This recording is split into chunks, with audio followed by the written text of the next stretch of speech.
नमस्कार मित्रांनो, आपल्याला आता बांधकाम जर करायचं असेल तर एनएची गरज नाही अशा बातम्या आपण बघत आहोत.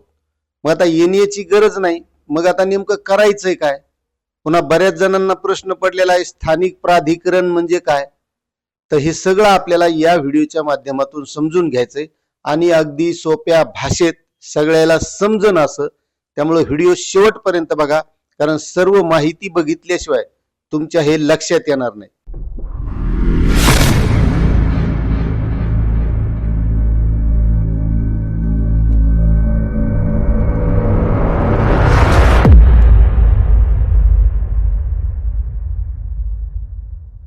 तर आता एनए करण्यासाठी तहसील कार्यालय असेल, जिल्हाधिकारी कार्यालय असेल, इथं आपल्याला जाण्याची गरज पडणार नाही.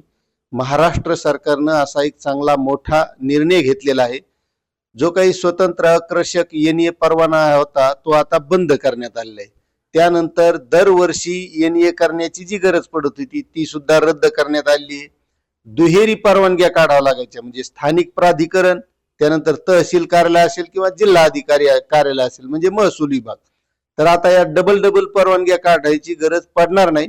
यासाठी आता शासनानं नवीन प्रीमियम अशी पद्धत लागू केलेली आहे. यामध्ये बरेच सारे बदल झाले, हे आपल्याला समजून घ्यावं लागतील आणि समजल्याशिवाय आपल्या हे लक्षात येणार नाही.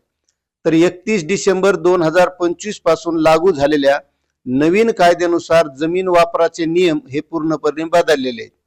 तर आता नेमकं यामध्ये काय बदललंय, तर नेमकं यामध्ये कोणाला फायदा होणार आहे, किती पैसे भरावे लागणार आहेत आणि शेतकऱ्यांनी आता काय करायला पाहिजे. आता पूर्वी काय होतं, जर शेत जमीन, घर, दुकान किंवा इतर वापरासाठी आपल्याला जर उपयोगी आणायची असेल तर यासाठी आपल्याला जो काही स्थानिक प्राधिकरण असेल, मग त्यामध्ये ग्रामपंचायत असो, नगरपंचायत असो, महानगरपालिका असो का नगरपालिका असो, तर यांची परवानगी घ्यावी लागायची.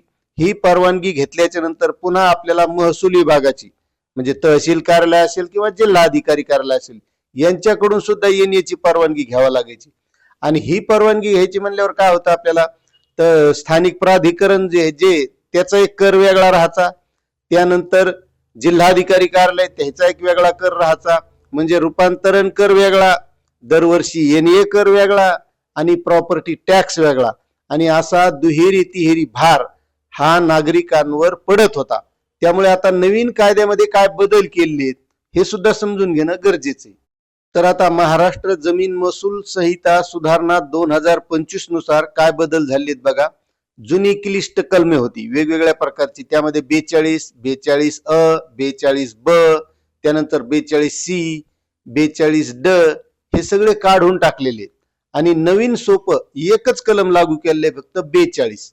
आता सर्वात मोठा बदल काय, तर नियोजन प्राधिकरणाने म्हणजे स्थानिक तुमची ग्रामपंचायत असेल, नगरपंचायत असेल, महानगरपालिका असेल, यांनी आपल्याला प्लॅनिंग म्हणजे बांधकामाचा परवाना नकाशा पाहून दिली तर जिल्हाधिकाऱ्याकडून स्वतंत्र परवानगी घ्यायची गरज पडणार नाही आपल्याला. म्हणजे जे आपण एनए म्हणत होतो का, एनए 44 हा शब्द सगळ्याला पाठ आहे. एनए 44 असलं म्हणजे ती कंचन प्रॉपर्टी असं समजलं जायचं, मात्र आता त्याची गरज पडणार नाही.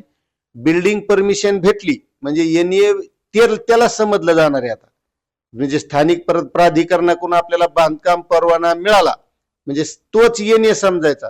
आणि त्यामुळे आपल्याला कर्ज सुविधा सुद्धा आता यापुढे मिळणार, कारण अगोदर तर जिल्हाधिकाऱ्यांचा एनए असला तरच त्या प्लॉटवर असेल, जमिनीवर असेल कर्ज मिळवायचं. पण आता स्थानिक प्राधिकरणानं जरी परवानगी दिली तर त्यालाच एनए समजण्यात येणार आहे, असे निर्देश सुद्धा आता बँकांना दिलेले. आता आपल्याला समजा स्थानिक प्राधिकरणाकडून बांधकाम परवाना काढायचा असेल तर त्यासाठी ऑनलाईन पद्धत आहे, BPMS system, online building permission या माध्यमातून काढता येते. आणि जिथं ऑनलाईन पद्धतीनं काढता येत नसेल तर तिथं आपण ऑफलाईन पद्धतीने सुद्धा अर्ज करून हा बांधकाम परवाना मिळवू शकतो. आणि बांधकाम परवाना मिळाला म्हणजेच आपली ती जमीन असेल, प्लॉट असेल म्हणजे तो एनए झाला असा त्याचा अर्थ यापुढे होणार आहे. आणि जमीन वर्ग 1 असली किंवा जमीन वर्ग 2 ची असली तर बांधकाम परवानगीसाठी हीच पद्धत असणार आहे. मात्र त्या जमिनीचे जे काही वर्ग आहेत, बांधकाम परवाना मिळाला, एनए झाला म्हणजे त्या जमिनीचा जो काही वर्ग 1 आहे किंवा वर्ग 2 आहे तर यामध्ये कोणत्याही प्रकारचा बदल होणार नाही. आणि विशेष अटी असलेल्या जमिनीच्या बाबतीत विभागाची मंजुरी आवश्यक असणार आहे. मग आता यासाठी जे काही नवीन कर लागलेले तर हे कर कशा प्रकारे असणार आहेत, म्हणजे आता दरवर्षी तर येणे करायची किंवा कर भरण्याची गरज नाही, मग हे कर कसे असणार.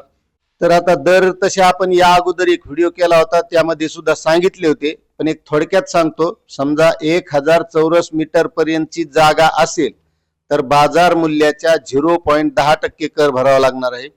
आणि 1001 ते 4000 चौरस मीटर पर्यंत असेल तर 0.25% पर्यंत कर भरावा लागणार आहे.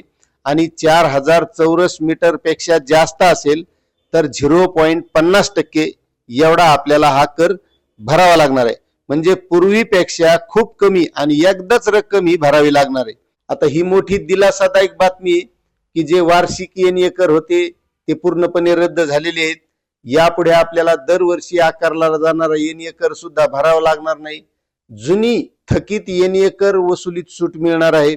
मात्र काही जुन्या प्रकरणामध्ये 1 वर्षाचा प्रीमियम भरावा लागणार आहे, म्हणजे जो जुने काही प्रकरण असतील त्या बाबतीत. आणि महत्वाचं म्हणजे स्थानिक प्राधिकरणाकडून आपल्याला बांधकाम मिळाल्याच्या नंतर यामध्ये महत्वाचे आणि फायद्याचे काय बदल होणार आहेत.